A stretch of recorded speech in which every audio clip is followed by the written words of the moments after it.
വയനാട് കള്ളാടിയിൽ ദുരന്തത്തിൽ amicus curiae report ഹൈക്കോടതിയിൽ അപകട മുന്നറിയിപ്പ് ഉണ്ടായിട്ടും പ്രദേശത്തെ മൺകൂന മാറ്റിയില്ലെന്നും അശ്രദ്ധ മൂലമുള്ള മരണമെന്ന കുറ്റം പ്രഥമദൃഷ്ട്യാ നിലനിൽക്കുമെന്നുമാണ് amicus curiae Ranjith Thampan report.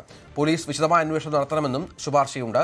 സംസ്ഥാന ദുരന്ത നിവാരണ അതോറിറ്റിക്കും കരാർ കമ്പനിക്കുമെതിരെയും റിപ്പോർട്ടിൽ പരാമർശമുണ്ട്. ആജ്ഞ രവീന്ദ്രൻ വിവരങ്ങളുമായി ചേരും. ആജ്ഞ, ഏറ്റവും പുതിയ വിവരങ്ങൾ. നേരത്തെ തന്നെ ഇത്തരം ചില ആക്ഷേപങ്ങൾ ഉയർന്നൊരു പശ്ചാത്തലം കൂടി ഉണ്ടായിരുന്നു. അത് സാധൂകരിക്കുന്നതാണോ ഇപ്പോൾ അമിക്കസ് ക്യൂറിയും കണ്ടെത്തിയിരിക്കുന്നത്?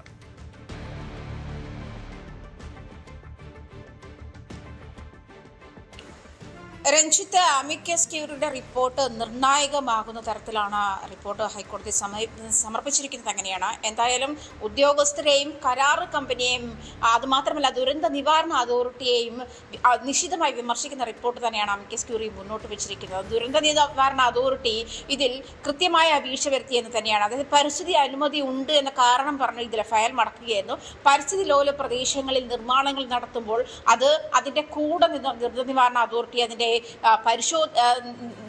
പുരോഗതി പരിശോധിക്കേണ്ടതാണ്, പുരോഗതി വിലയിരുത്തേണ്ടതാണ് എന്നാണ് കോടതിയുടെ നിർദ്ദേശം. അമിക്കസ് ക്യൂറിയുടെ സൂചന അതുണ്ടായിട്ടില്ല. ദുരന്ത നിവാരണ അതോറിറ്റി പരിസ്ഥിതി അനുമതി നൽകിയ ഒരു പ്രദേശമെന്ന കണക്കിൽ അതിന്റെ ഫയൽ മടക്കുകയായിരുന്നു. പിന്നീട് അങ്ങോട്ട് ദുരന്ത നിവാരണ അതോറിറ്റി തിരിഞ്ഞു നോക്കിയിട്ടില്ല എന്നുള്ളതാണ് പ്രധാനപ്പെട്ട കാര്യം. ഉദ്യോഗസ്ഥരടക്കമുള്ള ആളുകൾക്ക്, അതായത് 7 പേർ മരിച്ച ദുരന്തം അത് കരുതിക്കുട്ടിയുള്ള അപകടത്തിലേക്ക് ക്ഷണിക്കൽ എന്ന് വേണം അതിനെ പറയാനെന്നാണ് അമിക്കസ് ക്യൂറി. ഇത് ഒരു ക്രിമിനൽ ഒഫൻസ് തന്നെയാണ്. അതായത് ഉത്തരവാദിത്തമില്ലാത്തത് ക്രിമിനൽ ഒഫൻസ് കണക്കാക്കപ്പെടേണ്ട അശ്രദ്ധ മൂലം നിശ്ചിതമായി വിമർശിച്ചിരിക്കുകയാണ് അമിക്കസ് ക്യൂറി. ഇതുമായി ബന്ധപ്പെട്ട് ഉദ്യോഗസ്ഥർക്കെതിരെയും വൻ വീഴ്ചയാണ് ഉദ്യോഗസ്ഥരുടെ ഭാഗത്തു നിന്നുണ്ടായതെന്ന് അമിക്കസ് ക്യൂറി രേഖപ്പെടുത്തിയിട്ടുണ്ട്. അത് മാത്രമല്ല, കരാർ കമ്പനി ദിലീപ് ബിൽക്കോൺ എന്ന് പറയുന്ന കമ്പനി നേരത്തെ തന്നെ ആന്ധ്രാപ്രദേശിൽ ഒരു ഫ്ലൈ ഓവർ പണിതപ്പോൾ ആ ഫ്ലൈ ഓവർ ഇടിഞ്ഞു വീണ് 2 പേർ മരിക്കുന്ന സാഹചര്യമുണ്ടായി. എന്തുകൊണ്ടാണ് കരാർ കമ്പനിയുടെ മുൻ സാഹചര്യങ്ങൾ പരിശോധിക്കാതിരുന്നത് എന്ന് അമിക്കസ് ക്യൂറി ചോദിക്കുന്ന സാഹചര്യമുണ്ട്.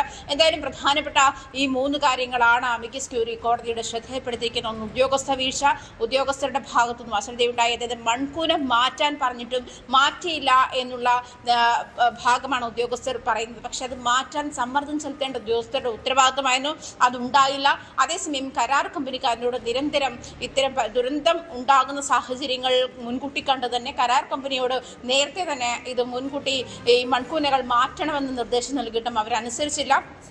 കരാർ കമ്പനിയുടെ ഹിസ്റ്ററി കൂടി പരിശോധിച്ച് വേണമായിരുന്നു ഇത്തരം വലിയ കരാറുകൾ, അത് പ്രത്യേകിച്ചും പരിസ്ഥിതി ലോല പ്രദേശങ്ങളിലുള്ള കരാറുകൾ ഏൽപ്പിക്കാനെന്നും അമിക്കസ് ക്യൂറി ചൂണ്ടിക്കാട്ടുന്ന സാഹചര്യമുണ്ട്. അത് മാത്രമല്ല, ദുരന്ത നിവാരണ അതോറിറ്റിയും ഈ കാര്യത്തിൽ വലിയ വീഴ്ചയാണ്. എന്തായാലും ഉദ്യോഗസ്ഥർക്കെതിരെയും കരാർ കമ്പനിക്കെതിരെയും നടപടിയെടുക്കാനാണ് അമിക്കസ് ക്യൂറി ശുപാർശ ചെയ്യുന്നത്. അത് കോടതി ഏത് തരത്തിൽ ഇതിനെ സമീപിക്കുന്നു എന്നനുസരിച്ചായിരിക്കും തുടർ നടപടികൾ ഉണ്ടാകുക. എന്തായാലും ഭാവിയിൽ ദുരന്ത നിവാരണ അതോറിറ്റി ഏതൊക്കെ സാഹചര്യങ്ങളിലാണ് ഇത്തരം കൺസ്ട്രക്ഷനുമായി ബന്ധപ്പെട്ടും ഇത്തരം പുതിയ പരിസ്ഥിതി ലോല പ്രദേശങ്ങളിലെ നിർമ്മാണങ്ങളുമായി ബന്ധപ്പെട്ടും ഏതൊക്കെ തരത്തിൽ ഇടപെടണം എന്നുള്ള ഒരു കാര്യത്തിൽ കൂടി വ്യക്തതയുണ്ടാകും ഒരുപക്ഷെ ഈ റിപ്പോർട്ട് കാരണമെന്നാണ് മനസ്സിലാക്കാൻ കഴിയുന്നത്. എന്തായാലും ഇതിൽ കോടതി എങ്ങനെയാണ് ഇടപെടുന്നത് എന്നുള്ളത് ശേഷം മാത്രമേ വളരെ വ്യക്തത വരികയുള്ളൂ. അമിക്കസ് ക്യൂറി റിപ്പോർട്ടിന്മേൽ എന്ത് നടപടി ഉണ്ടാകുന്നു എന്നുള്ളത്.